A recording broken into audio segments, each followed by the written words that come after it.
Однажды по пути домой казанский школьник увидел в окне мастерскую художников. Создание картин настолько увлекло мальчика, что он просто, можно сказать, приклеился к стеклу. Кто-то из художников пригласил его зайти, и с того момента будущее художника было определено. Сегодня имя Ильдара Зарипова стало национальным достоянием. Его картины представлены в Третьяковке, в Русском музее Англии, США, Франции и, конечно же, на родине. Путь к такому успеху – это смелое движение вверх, вопреки традициям, системе и критике.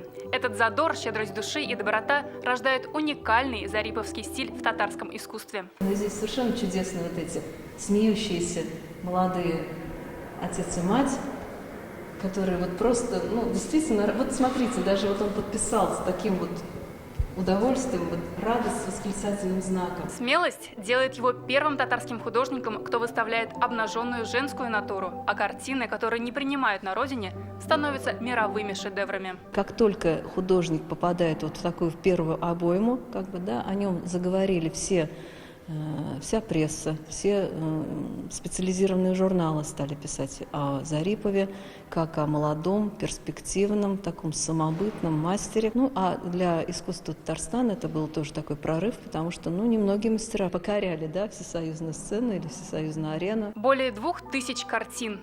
Кажется, кисти мастера подвластны запахи и звуки. Пшеничные поля, деревенские пейзажи, крестьянский быт, семья. Эта родная палитра знакома всем с детства. Они такие домашние, такие живые. Сразу представляешь, вот такой деревенский дом.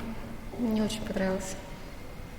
Автор очень красиво все показывает и так натурально. Перенестись в воспоминания через золотые сны народного художника России можно до 31 января в галерее Хазины. Наталья Мезина, Марат Зайдуллин, ТНВ, Казань. Смотрите все новости дня, программы и фильмы в наилучшем качестве на YouTube-канале ТНВ. Подписывайтесь.